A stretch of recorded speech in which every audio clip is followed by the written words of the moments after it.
Hey, I'm Kevin, and today we're making Ron Swanson out of wood in the KevBot Workshop.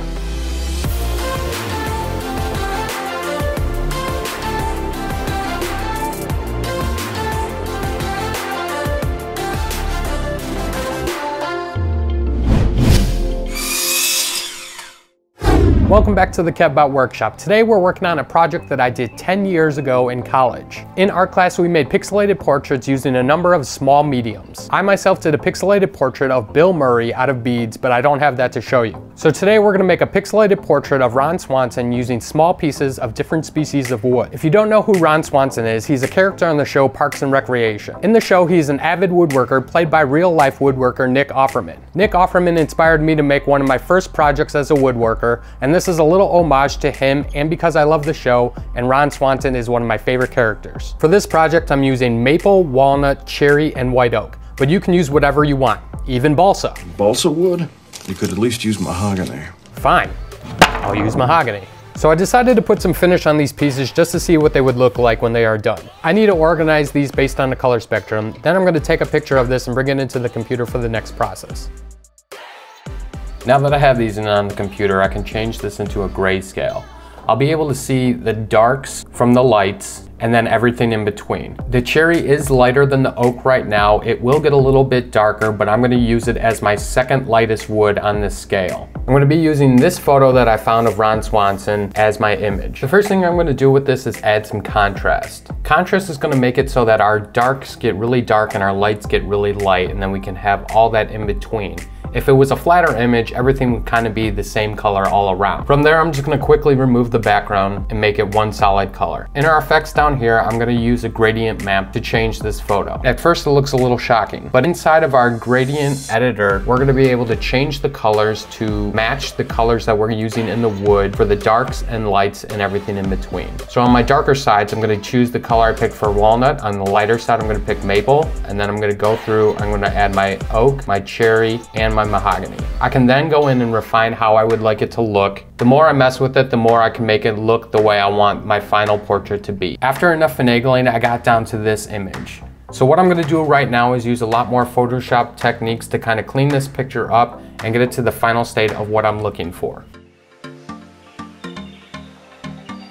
The last thing I need to do is scale this down to the dimensions that I need for the portrait. The size of the portrait is going to depend on the size of your pixels mixed with your artboard. For my portrait, I'm using 64 pixels wide by 90 tall. I'm going to do more on the computer, but let's talk about that later so we can start working with some wood. Amen. The base of this portrait will be a piece of 1/2-inch plywood. And now I can start the tedious process of making the pixels. I started by ripping down my boards to 1/2 of an inch, which is how tall my pixels will be.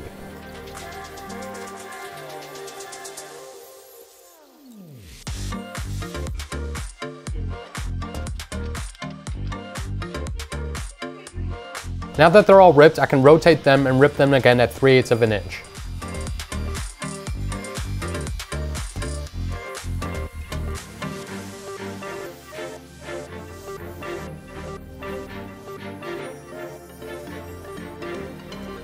Now with them cut the second time, I need to take these once again and cut several thousand tiny pieces.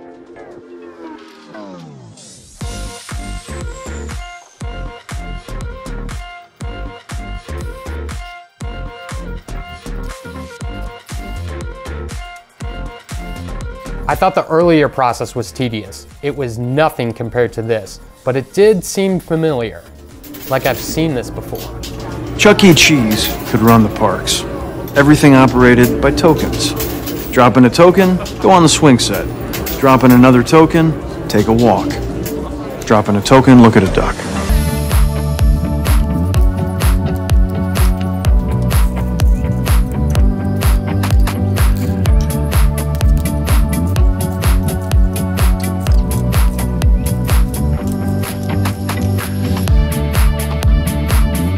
Now that I have all the wood cut into all the pixels, I can get started on making the portrait. I did do a couple more things on the computer to get myself ready for this point, so let's just jump over there and I'll tell you what I did. One more time on the computer here, I did something to help myself out for assembly. With my Photoshop picture, there are a lot of colors in between colors, even after I narrowed it down. Luckily, I have a lot more design expertise, and I brought this into Illustrator, and I used their image trace tool to create a 6-colored image of this photo. Now Ron Swanson is a vectored image, and I can go around and edit this however I need to. One thing I did was zoom in and fix the pixels that were borderline. If it was more than 50% of one color, I made that pixel that color. The last thing I did was for clarity. I inserted lines every 5 pixels and used this box at the bottom to slide up every single time I fixed a row to make sure I was on track.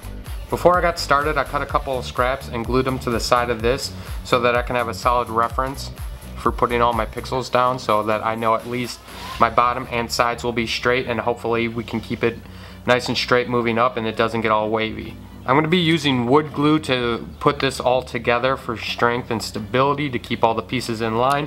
But for my first row, I don't want these to be moving around or anything like that, so I'm going to lock them down using some Starbond. I'm very excited to be using Starbond in this project. If you've seen my other projects, you'll know that I like using CA glue and painter's tape to hold on a lot of my pieces. Thank you, Starbond, for sending me some of your products, because I could not be happier with them. Between their thin, medium, and thick glue, I can do everything I need, from securing pieces down to stabilizing wood. I even used their black CA to fill in small gaps and cracks. In the past, I've used a 2-part epoxy tinted black to achieve the same result, and that took a while to harden.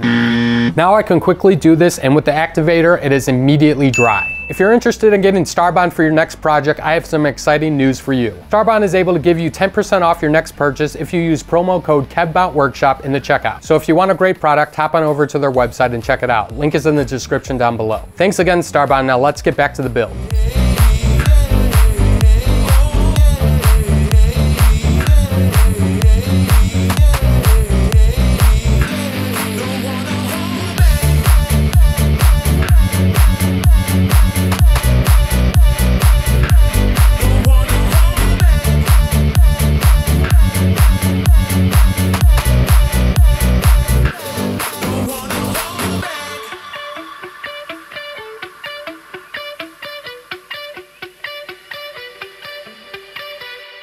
Alright, I'm officially halfway done with putting this together.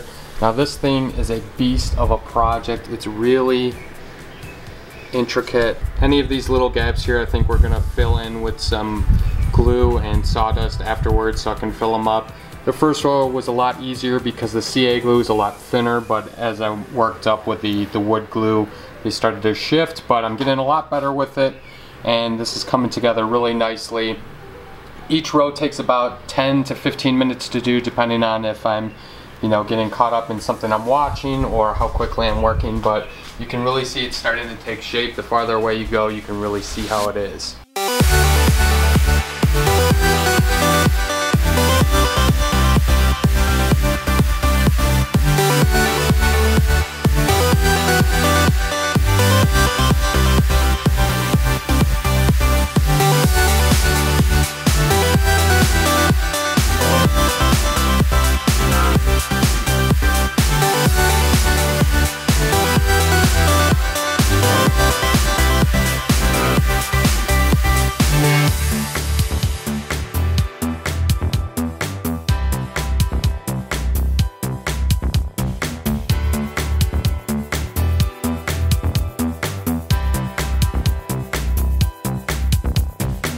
With the pixels all glued up, I can come back and fill in the gaps with sawdust and wood glue.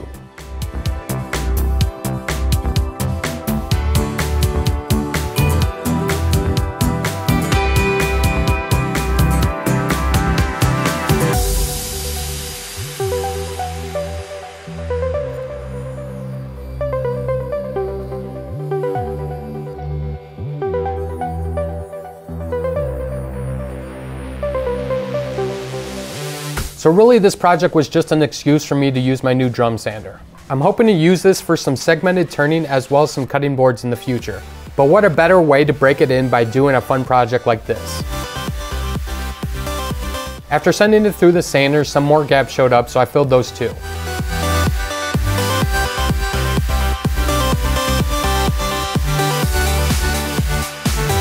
With my portrait flat, I can go ahead and start making the frame for this. I'm using cherry on this, and to start I'm ripping it down to 1 1/4 inch strips. From there, I inserted my dado stack so I can cut a dado down the middle of this. With that cut, you can see how the frame will be attached. I'm doing this because with all the glue on the plywood, it actually warped the board, so the frame is going to help keep it flat.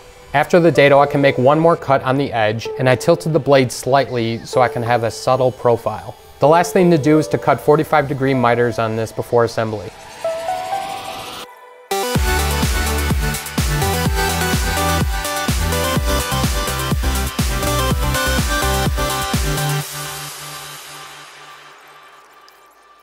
So now we're up to the point where I want to put finish on this. I've already put it on the underside here, but for the top, I'm going to talk a little bit more about my finishing process. I use Armor Seal satin a lot of the times for different projects. I've used a couple of different ones. If you're really trying to get that professional look when it comes to your finishes, patience is key. Take your time, don't rush it, and you'll get a really nice finish. Before I got to this stage, I sanded this up to 320 grit, and then I cleaned it off with some mineral spirits to get rid of all the dust. So now I'm gonna go through and I'm gonna put on the first coat with this. When I do my first coat, I really put on a decent amount so that it can actually soak in.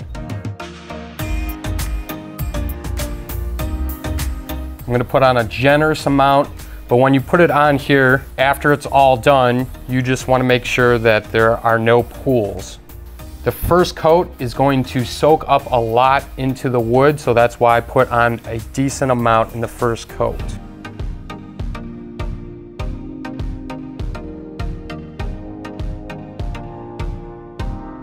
So now that I have the first coat down, I'm going to walk away from this. The can and other people will tell you to come back within 6 to 8 hours to put on a second coat, but I let this sit for a day. I am very patient when it comes to my finish, and after the first coat, I will wait a full day to make sure that it is fully cured before I put on the second one. All right, we're back for coat 3 on this. I did coat number 2 off camera, but all the in-between coats are the same. So what we're gonna do here is we're gonna take some 400 grit sandpaper, and we're gonna go and lightly go over this entire thing.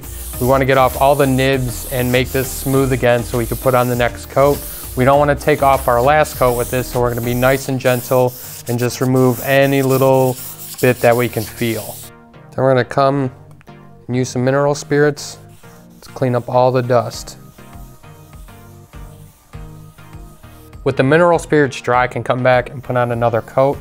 All my in-between coats are gonna be less than my first coat, as we don't want it to be too heavy. We just want it to be nice and even as I put it on here. All right, now we're back for our final coat on this. I gave it about 6 hours to dry, then I came back and I sanded it off and I cleaned it off, and it's still drying a little bit here. But we are ready for our final coat. I'll usually put on 4 to 6 coats per project, depending on what it is. Maybe some need a little more, maybe some need a little less.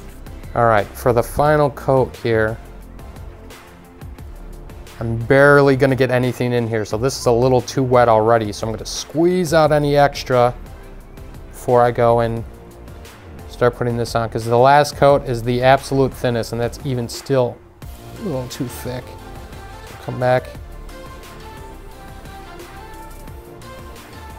Wipe it on.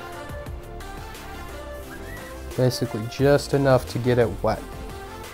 After the final coat is fully cured, I'll come back with a rag or maybe some 2000 grit sandpaper and buff it super smooth and clean it off, and this project is done. So let's just get some really nice shots of this.